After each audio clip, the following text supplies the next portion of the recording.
આજે બોટાદ જિલ્લાની જનતા માટે ખૂબ ખુશીના સમાચાર છે અને સાથોસાથ જે કષ્ટભંજન દાદા જે સાળીપુર ખાતે જેનું મંદિર છે, જે ભક્તો છે, જે વર્ષોથી બોટાદથી લોકો ચાલીને દાદાના દર્શને જતા હતા અને અવારનવાર અનેક એક્સિડન્ટનું પ્રમાણ વધતા હતા,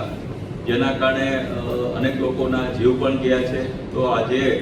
એ બોટાદથી તે સાળીપુર અને સાળીપુરથી તે પરવારા એટલે કે 22.5 કિલોમીટરનો રોડ 4 લેન સાથે આજે સરકારમાં મંજૂરી મળી ગઈ છે અને આગામી વધીને 2 થી 3 દિવસની અંદર એનું ટેન્ડરની નિવેદન પણ આવવા જઈ રહી છે. અને આ જે રોડ જે છે